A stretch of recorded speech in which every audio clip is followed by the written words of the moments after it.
Voilà, bonjour, bienvenue à nouveau sur ma chaîne. Dans cette vidéo, j'avais envie de vous parler de quelques œuvres un peu plus courtes que j'ai lues récemment, que j'ai lues depuis le début de l'année en tout cas. Je pense que ma dernière lecture remonte à mars 2020 donc. Et j'avais envie de présenter des romans plus courts justement pour un peu diversifier le contenu, ne pas forcément parler que de classiques sur cette chaîne. En fait, donc il y a un peu de tout, il y a de la littérature contemporaine. Et je trouve que des fois c'est disons sympathique également si on n'a pas lu pendant un long moment ou si on a de la peine à se remettre dans la lecture, si on a beaucoup de lectures à faire qui ne sont pas pour le plaisir, comme ça peut être le cas à l'université, de justement lire des choses un peu plus courtes et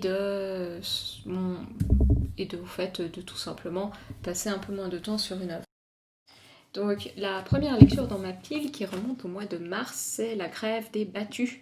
Alors j'ai probablement assez mal prononcé le dernier mot, donc je m'excuse, de Aminata Soufol, qui est une autrice sénégalaise. Et c'est au fait ma première lecture de littérature sénégalaise que j'ai faite. C'est un roman qui a été écrit en français. Et ça tourne au fait autour de la thématique des mendiants au Sénégal. Ça se passe, sauf erreur, dans les années 80. Et à un moment où ils ont envie de promouvoir le tourisme beaucoup vers le Sénégal, mais à cause des grands écarts de richesse, notamment entre les villes et les campagnes, ils ont encore énormément de mendiants dans la rue. Donc des mendiants parfois estropiés, des mendiants qui des fois insistent beaucoup quand il s'agit de recevoir de la charité. Et bien évidemment, comme dans un peu toutes les sociétés qui ont fait cette transition pénible, où il y a un grand écart entre pauvres et riches, qui existe d'ailleurs par rapport toujours aujourd'hui, mais surtout dans les sociétés qui sont en voie de développement, beaucoup de ces mendiants viennent des campagnes, convergent vers les villes et donc se mettent à mendier généralement dans le trafic le matin et ils se tournent plutôt vers des citadins qui généralement sont plus aisés et qui donc ont plus peut-être d'argent à leur donner. Ce qui est intéressant ici, c'est que à travers ce roman plutôt court, elle réussit vraiment à explorer tout un pan de la société sénégalaise parce que ce fonctionnaire qui est chargé de débarrasser les rues au fait de la capitale de ces mendiants, il se rend bien compte qu'au fait la tâche ne sera pas facile pour plusieurs raisons, mais également du fait que dans la société sénégalaise, à travers la religion, au fait que ce soit leur propre mouvement musulman ou des mouvements un peu plus animistes, un peu plus traditionnels qui passent par les marabouts, donner la charité c'est extrêmement important. Ça fait pas une partie, ça peut être une partie centrale de la vie quotidienne. Et donc au fait quand ils se retrouvent quand ils se retrouvent sans mendiants, ces élites qui pratiquent encore cette charité vont être complètement prises à dépourvu et ils vont vouloir le retour des migrants, des mendiants. Pardon. Et, les, et elle explore très bien ces mendiants qui sont totalement écrasés par qui ont ce rapport justement très à double sens parce que d'un côté ils sont totalement écrasés par la société, ils sont maltraités, ils sont victimes de violences policières, ils sont mis à l'écart, mais de l'autre au fait ils jouent un rôle complètement intégral dans la société traditionnelle sénégalaise et ça montre que bien qu'ils soient subalternes, ils ont tout à fait des capacités d'organisation, ils vont se mettre en place, ils vont pouvoir justement changer un peu leur sort et se rebeller contre les injonctions du gouvernement. Et c'est notamment, en fait, ça montre à quel point, tout d'abord, on ne pense pas forcément aux personnes qui jouent un rôle le plus crucial dans notre société. Je pense que là, il y a eu beaucoup de discours justement sur les travailleurs essentiels, sur les travailleurs de première ligne, mais effectivement, les personnes qui, des fois, sont les plus méprisées sont celles dont finalement on a le plus besoin. Même dans le cas de ce roman ici, des mendiants qui sont méprisés parce qu'ils ne font rien, parce qu'ils ne travaillent pas, au final, ils sont tout à fait importants dans la société et leur absence est tout de suite reconnue. J'ai trouvé au niveau du style, j'ai trouvé ça assez agréable, c'est tout à fait contemporain, donc contemporain et ça se lit vraiment plutôt facilement, j'avais trouvé. C'est très fluide, c'est très énergique. On arrive vraiment dans quelques mots à rentrer dans les débats des personnages. Et chaque mendiant est présenté également avec sa propre personnalité, avec sa propre histoire. Donc, si comme moi, vous n'aviez jamais lu de littérature sénégalaise avant, je vous le recommande très chaudement parce que c'est vraiment un très très bon livre. C'est une très bonne découverte. Voilà, donc c'était pour ma première lecture. Ensuite, deuxième lecture, qui est d'un auteur que j'aime beaucoup, qui est de Sándor Márai. Auteur que j'adore, j'avais lu Confession d'un bourgeois, j'avais lu Les étrangers, c'est un auteur que je connais, un auteur hongrois qui a dû quitter le pays lorsque le communisme s'est mis en place et qui a vécu pendant une longue période en Italie avant de partir, sauf erreur, vers les États-Unis. Donc la conversation de Bolzano, oui je vais y arriver, ça suit les aventures de Casanova à l'époque au fait où il est jeté en prison à Venise. Donc si vous êtes allé à Venise, il y a un endroit très célèbre juste à côté de la place Saint-Marc, avec notamment le pont des Soupirs, et c'était là où étaient jetés en prison les malheureux, enfin les gens qui se faisaient arrêter tout simplement. Donc Casanova qui s'est enfui de cette prison et qui s'est réfugié à Bolzano. Alors c'est un roman au fait qui se lit littéralement comme un peu comme un opéra au fait. Il y a beaucoup de mélodrames, il y a beaucoup de scènes très... les chapitres sont divisés au fait du point de vue de différents personnages, du point de vue de différents objets, donc on est constamment à passer d'un endroit à un autre. Et c'est vrai que ça se détache beaucoup du style que je trouve normalement chez Márai, c'est peut-être la cinquième ou la sixième œuvre que je lis de lui, et c'est vrai que j'ai été parfois un peu surprise parce que c'est pas toujours... Normalement je le trouve très consistant, mais c'est vrai que dans celui-là, j'ai eu un peu plus de peine à rentrer dans le roman. J'ai trouvé que des fois il en faisait un peu trop, des fois il y avait ce style un peu orné que l'on retrouve normalement pas chez chez Márai, pardon. Mais n'empêche que ça a été une bonne lecture, ça a été une bonne lecture aussi à travers l'atmosphère, à travers justement cette atmosphère de Venise, de Bolzano, de bal masqué. Et donc ça a été plutôt une bonne lecture tout de même, même si c'est effectivement pas mon roman préféré de Márai. Je sais pas au fait, j'ai pas été convaincue par les jeux musicaux qu'il essaye de réaliser. Est-ce qu'après c'est peut-être la traduction qui en enlève beaucoup? Effectivement, ça joue un rôle, puisque c'est très différent du hongrois, le français est très différent du hongrois. Mais ça reste que Márai, c'est un auteur exceptionnel que je peux que vous recommander. C'est vraiment, je l'ai découvert, je crois, en 2018. Ça a été peut-être une de mes meilleures découvertes littéraires. Aussi parce qu'il est beaucoup plus connu en Italie. Je suis d'origine italienne en partie. Et comme il a vécu longtemps en Italie et qu'il y a des liens culturels au fait assez forts entre la Hongrie et l'Italie, on ne pourrait pas forcément y penser. Il est plutôt, on en parle souvent à la radio, on en parle souvent dans les programmes télévision littéraires, et donc c'est vrai que j'avais envie de lire plus de lui, et j'ai toujours envie de lire vraiment beaucoup plus de Sándor Márai. Ensuite, pour la prochaine lecture, je me suis tournée vers Colette, et donc sa série des Claudines. Et donc j'avais déjà lu Colette avant, après je reviendrai sur le titre hein, si ça vous intéresse.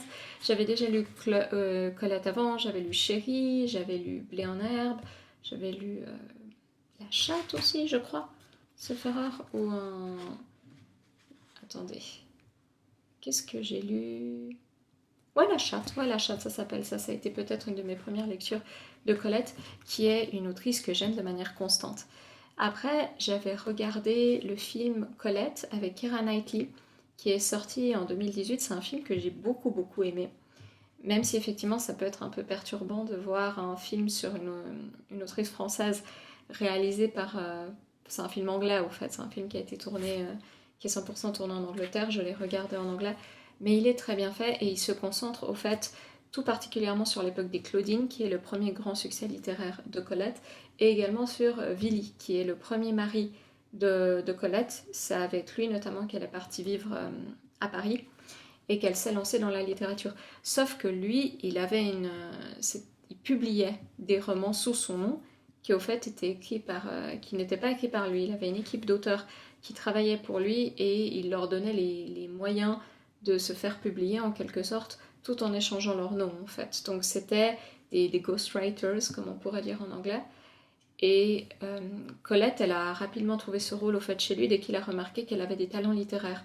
Et le film montrait bien la relation qui est compliquée qu'ils avaient, puisque d'un côté, il l'a effectivement poussé à lire, poussé à se publier, poussé à être reconnu, mais il n'était pas publié sous son nom, ce qui à l'époque était très compliqué. C'était très compliqué pour une femme de se faire reconnaître de cette manière. Mais elle a dû se battre au fait pour que ce soit Willy et Colette. Et je pense que ce n'est pas un hasard encore aujourd'hui. Si vous prenez Chérie par exemple, ce sera juste Colette parce qu'elle l'a écrit après son divorce et sa séparation de Willy. Or, la série des Claudine est encore écrite sous son patronyme également. Donc Claudine à l'école, ça a été une lecture très très drôle. On ressent en fait le style un peu moins mature de Colette si on le compare par exemple à Chérie. Ça, je l'ai tout de suite remarqué. Mais c'est vraiment... apparemment, il a causé des véritables scandales au fait quand il a été publié, ça ne m'étonne pas du tout, puisque ça parle de la dernière année d'école de Claudine, qui a 15 ans, et de toutes ses camarades de classe et de ses professeurs, des relations il y a des scènes assez explicites de relations lesbiennes au fait, pour dire les choses comme elles sont, entre les enseignantes. Et Claudine qui a vraiment un caractère très très fort, qui dit les choses comme elle le pense, donc ça lui attire pas mal d'ennuis. Elle a des relations, en fait, il y a des scènes extrêmement drôles entre toutes ses camarades, qui certaines sont extrêmement scolaires, certaines l'agacent, certaines... des fois ça part totalement presque en bagarre. Et justement à cause de ça, c'est une lecture hyper dynamique au fait. Chaque chapitre raconte un petit peu, se concentre un petit peu sur un moment différent de l'année scolaire de Claudine, qui vit des choses, qui vit la rénovation de son école, qui vit... elle n'a pas une romance, disons, mais qu'elle a une relation très ambiguë qui s'installe avec le médecin local. Elle commence également à s'intéresser aux garçons, même si elle n'est pas du tout dans une idée de se faire séduire par eux. Et au fait, Claudine, elle est vraiment, elle a vraiment un bon caractère. À chaque moment du roman, elle n'hésite pas avant de dire ce qu'elle pense des autres. Et on se retrouve justement dans cette atmosphère au fait de campagne, puisqu'elle habite à Montigny. D'ailleurs, les phrases d'introduction sont extrêmement connues. Je m'appelle Claudine, j'habite Montigny, j'y suis née en 1884, probablement je n'y mourrai pas. Et c'est avec ces phrases que ça a vraiment lancé les aventures de Claudine, qui sont ensuite parues en plusieurs romans. Claudine, après, elle s'est mariée et elle est allée à Paris, donc bien évidemment que c'est un peu semi-autobiographique sur la vie de Colette. Et au fait, elle montre vraiment la vitalité de la jeunesse. Un petit peu, si on se retrouve, c'est vrai que si on le lit maintenant d'un point de vue contemporain, on est bien sûr dans un contexte complètement différent, avec des attentes différentes, mais cependant c'est vrai que quand on a 15-16 ans, l'école ça peut être un moment très émotionnel, ça peut être un lieu de conflit, ça peut être un lieu qui nous paraît tellement dramatique quand on est pris dans toutes les esclandres qu'on peut avoir, toutes les aventures qu'on peut vivre. Et Claudine, elle représente vraiment ça. Au fait, elle représente un peu la folie des années adolescentes. Et également, quand on pense à la valeur du texte, quand il a été publié à l'époque, il montre l'indépendance déjà qu'avaient les femmes, l'insubordination dont pouvaient faire preuve les femmes. C'est vraiment un moment aussi où on reconnaît cet élan d'éducation des masses de manière générale. Et les filles sont reconnues dans ce mouvement-là. Et donc c'est super intéressant à lire. Après, je ne dis pas qu'il faut le lire comme une description réaliste du milieu scolaire ou quoi que ce soit de l'époque, puisque bien évidemment beaucoup de choses sont exagérées. Mais j'ai vraiment beaucoup lu avec ce roman et des fois j'ai été totalement un peu choquée moi-même par le comportement de Claudine, même si je ne m'y attendais pas. C'était vraiment un peu transgressif pour l'époque. Et d'après le film en tout cas que j'ai vu, Claudine a eu tellement de succès qu'ils ont commencé à commercialiser beaucoup de choses, donc des savons Claudine, des costumes Claudine, il y a une pièce de théâtre qui a été réalisée. Ça fait totalement presque penser un peu au succès d'Harry Potter, au fait, tout bêtement, et d'autres romans Young Adults qui étaient sortis à l'époque, puisque ça se lit très bien. Et les jeunes filles se retrouvaient sans aucun doute dans le personnage de Claudine à une époque où elle n'était pas forcément représentée. Donc également une très très bonne découverte. Si on lit des romans un peu plus tardifs de Colette, on remarque à quel point sa plume a évolué quand même. Elle a écrit ça quand elle venait d'épouser Willy. Elle avait peut-être 19 ans. Et donc forcément son style un peu plus tardif a beaucoup évolué. D'Annie Ernaux, j'ai la place et j'ai l'événement. Donc Annie Ernaux, j'avais lu Les Années avant de me tourner vers ces deux romans que j'avais beaucoup appréciés. Alors c'est une autrice dont on entend énormément parler bien sûr sur le BookTube ou sur Bookstagram, sur tous les réseaux sociaux de manière générale, parce que elle parle de beaucoup. Tout d'abord, elle parle de beaucoup d'expériences au fait liées à la femme, liées au transfuge de classe, au fait d'être une transfuge de classe, au fait liées à l'histoire de la France. Notamment Les Années qui sont un classique puisqu'elle mélange autobiographie et histoire de son pays à travers l'évolution des décennies. Et elle a un style qui laisse beaucoup de personnes partagées parce que je sais qu'il y a des gens qui n'aiment pas du tout Annie Ernaux, il y a des gens qui adorent Annie Ernaux, qui ont lu tout ce qu'elle a écrit. Et c'est vrai que moi, je fais plutôt partie de la dernière catégorie parce que je remarque que c'est une autrice vers laquelle j'ai envie de revenir. Donc quand j'ai lu Les Années, c'est vrai que je me suis dit c'est très contemporain, ça me paraissait un peu simple parfois dans la lecture, je veux dire, je trouvais, j'étais là, non, mais est-ce qu'il va y avoir un manque de complexité? Alors qu'une fois que je me suis laissée prêter au jeu et que je me suis vraiment intéressée à ce qu'elle faisait au lien qu'elle faisait entre le niveau du style et du contenu, j'ai beaucoup apprécié. Et c'est un jeu qu'on retrouve dans La Place. C'est un roman en fait où elle parle de sa relation avec son père et de son rapport avec la classe sociale. Parce que Annie Ernaux, ses parents, ils tenaient un petit commerce au nord de la France, en Normandie donc, et elle réussit à passer Aujourd'hui, je m'excuse, je ne suis pas française. Aujourd'hui, je crois que c'est le CAPES, n'est-ce pas? C'est le concours pour devenir professeur en France. Elle réussit à le passer, elle se retrouve donc enseignante. Donc elle fait un saut de classe dont elle parle dans ce roman. Après, elle est partie vivre à Annecy avec son mari qui lui venait d'une classe, son premier mari, pardon, elle a divorcé, qui lui venait d'une classe sociale beaucoup plus élevée. Et donc, elle a vécu une vie totalement différente de ses années d'enfance. Elle est née, pour info, elle est née en 1939. Elle est née juste après le début de la Seconde Guerre mondiale. Et dans La Place, elle écrit de manière encore plus simple que d'habitude si vous le comparez aux années ou à l'événement, justement pour faire ce lien entre la simplicité de son enfance et le fait qu'elle refuse d'oublier ses origines. Donc, elle se retrouve à devoir jouer un rôle, à devoir quelquefois cacher sa classe à cause des milieux sociaux dans lesquels elle traîne, puisque très rapidement dès le lycée, elle est entourée d'enfants un peu plus bourgeois et donc elle doit un peu cacher d'où elle vient. Mais avec la mort de son père, elle réalise la richesse de cet héritage social et de tout ce que son père a pu vivre. Son père qui ne lisait pas, qui n'allait pas beaucoup au musée, qui parlait encore beaucoup le patois, elle réussit à renouer vraiment un lien avec lui en acceptant son origine sociale. Donc j'ai trouvé que du point de vue du roman d'acceptation, d'acceptation de soi et d'introspection, c'était très bien écrit.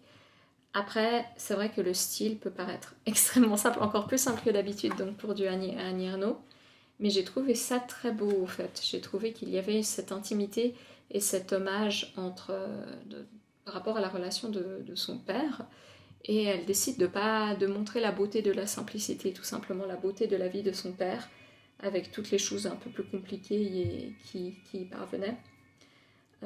Après, bien sûr, c'est l'expérience personnelle de Annie Ernaux, mais comment dire, c'est pas une critique que je fais à Annie Ernaux en particulier, mais il faut pas le lire en croyant que les personnes de classe ouvrière de l'époque n'étaient pas cultivées, parce que c'est vrai que c'est un lien que je vois des fois sur les médias quand on veut parler, ou sur internet tout simplement, quand on veut parler du rapport entre élitisme et classe sociale et tout ça, on parle un peu comme si c'était normal pour les ouvriers de n'avoir jamais marché dans un musée, alors qu'en fait pas du tout. Bien sûr qu'il y a des problèmes d'accès à l'éducation, mais on peut être de classe un peu bourgeoise et pas du tout cultivée et faire complètement semblant et être dans une relation totalement fausse avec la culture. Et on peut être ouvrier et lire Nietzsche si on a envie. Rien n'empêche absolument pas l'autre. Donc bien sûr ça rejoint, ça n'a pas forcément un rapport direct avec Annie Ernaux parce que c'est son expérience personnelle, c'est son histoire avec son père. Donc elle n'a absolument pas à se justifier à aucun moment de ça, on est d'accord. Mais disons, ne le prenez pas seulement comme votre unique expérience des classes ouvrières françaises, je pense. Après, le style est effectivement un peu dépouillé, entre guillemets, ça rejoint tout à fait ça se comprend tout à fait par ce qu'elle veut faire. Et personnellement, n'ayant pas l'expérience je ne me considère pas du tout comme une transfuge de classe. C'est clair que cela peut faire réfléchir au fait, tout simplement, à comment les déplacements sociaux s'effectuent dans la société. Et c'est des conversations que j'ai avec des amis qui sont effectivement des fils d'immigrants, qui sont des fils ouvriers et qui ont eu ce transfert vers l'université et vers une éducation supérieure, parce que je trouve que c'est des conversations extrêmement importantes à avoir, tout simplement. Il ne faut pas oublier effectivement la place de la classe sociale dans la société. Voilà, donc ça c'était pour la place. Et ensuite, je me suis tournée vers l'événement. Alors l'événement, grand favori d'Annie Ernaux, je pense. J'ai beaucoup aimé cette lecture et ça a été très dur. Donc l'histoire est simple parce que c'est tout simplement l'histoire d'Annie Ernaux quand elle a 23 ans, qu'elle tombe enceinte, qu'elle fait ses études et qu'elle doit se faire avorter à une époque où l'avortement n'était pas légal en France. Et ça vous brise le cœur. Alors ça a été le fait, la franchise qu'on trouve dans ce texte au fait. Alors déjà, l'événement, la chose qu'elle doit vivre, c'est absolument abominable parce elle a plein de problèmes par rapport à ça. Déjà pour trouver un endroit où se faire avorter, ensuite pour avoir des conditions médicales plus ou moins saines, ensuite la solitude dans laquelle elle est plongée, le mépris de la société, le manque d'apport du père au fait, du fœtus, de l'enfant dont elle est enceinte. Et tout ça, ça en fait une lecture hyper saisissante. Et c'est extrêmement violent comme lecture. Je pense qu'on n'a pas forcément beaucoup de récits qui se lient à l'avortement. Et ça m'avait beaucoup fait penser, il y a quelques années, j'avais vu un texte d'un collectif féministe italien, l'Italie où l'avortement a été légalisé encore plus tard qu'en France, au début des années 80, sauf erreur. Et je vous laisse imaginer qu'avec l'Église catholique, ça n'était pas du tout simple du tout, au fait, vu l'emprise qu'elle a sur le pays. Et ça avait été un recueil justement de plusieurs femmes et de leur expérience d'avortement illégaux au noir. Et on se rend compte à quel point c'est précieux, au fait, à quel point c'est... Moi, je sentais sa terreur et ça m'a fait vraiment réfléchir sur la chance d'être dans un pays où je ne risque pas de courir cette expérience parce que c'est tellement compliqué pour elle du point de vue financier, du point de vue social. Elle doit tout faire toute seule, pratiquement, même s'il y a évidemment des moments de solidarité féminine. Mais et les médecins, généralement hommes, qui jouent un double jeu, donc qui essayent de lui faire la morale, qui savent très bien qu'elle va avorter, mais qui décident de ne pas l'aider. Après, quand elle a avorté, qui viennent vers elle pour lui refaire la morale, tout en sachant très bien que ça allait se passer. Donc c'est un témoignage super précieux. Japonaise. Et j'ai lu Soleil de Ricci, qui est un roman que l'on m'avait recommandé déjà avant parce que j'aime bien la littérature japonaise. Et c'est vrai que j'avais été un peu moins tentée au début parce que ça se passe dans un Japon extrêmement primitif, entre guillemets. Ça se passe vraiment à l'époque des Umi et des Yamato. Pour ceux qui savent, c'est vraiment les tribus en quelque sorte qui vivaient principalement au sud du pays au fait. Avant qu'il y ait réellement avant qu'il y ait une unification quoi que ce soit, ou c'est bien avant les daimyo et c'est bien avant les samouraïs, donc on est dans un Japon presque préhistorique entre guillemets. Et c'est l'histoire d'une histoire d'amour interdite entre une femme d'une certaine tribu et un homme d'une autre tribu qui sont en guerre, donc un homme et une femme de tribu en guerre tout simplement, qui ne peuvent pas s'aimer et ils vont tomber follement amoureux l'un de l'autre et ça va se terminer en bas de sang autant d'un côté que de l'autre. Ça a été une très belle lecture, encore une fois, très beau style, même en français justement, belle traduction aussi également, et ça montre au fait là les complexités historiques qui existaient déjà à l'époque. Ça montre qu'il y a une certaine esthétique qui est totalement présente au fait à travers le roman, Justement, si vous lisez la littérature japonaise, la violence et le lien qu'il y a entre la violence et l'amour, c'est quelque chose de présent. Et là, on est totalement dedans, en fait, puisqu'on est dans cette histoire d'amour interdite au milieu de guerres sanglantes. C'est très très saisissant la manière dont c'est écrit. Ça vous prend, ça vous jette directement dans un contexte historique qu'on connaît très très mal, au fait, parce qu'on ne pense pas vraiment au Japon des Umi et des Yamato. Mais c'est un Japon c'est le Japon des mythes, au fait. C'est le Japon des tout premiers mythes ancestraux, entre guillemets. Et c'est magnifique comme lecture. Donc je vous recommande vraiment cet auteur qui est un peu moins connu quand même, hein, Yoko Mitsubishi. Je crois que c'est vraiment son œuvre phare, parce que j'en ai jamais entendu parler à un autre moment. Mais si vous voulez encore une fois explorer l'histoire de la violence et de l'amour dans le contexte du Japon, et ben je peux seulement vous le recommander. Voilà, donc c'était mes 5 lectures, 6 pardon, je ne sais pas compter, 6 lectures de 5 auteurs que j'ai faites depuis le début d'année qui tombent au fait dans ma catégorie des livres les plus courts, des livres qui peuvent être lus en une journée, que je me crée moi-même. Vous avez tout à fait, vous n'avez pas besoin de classifier les romans par taille, mais moi c'est quelque chose que j'aime bien faire, parce que je sais qu'au fait, quand j'ai ces petites œuvres dans ma bibliothèque, si j'ai fait une lecture très conséquente et que je suis entre deux gros pavés, et ben ça va faire du bien en quelque sorte, de me booster un petit peu avec des livres plus courts qui vont pas me prendre une semaine à lire. Et lecture très très bonne découverte encore une fois.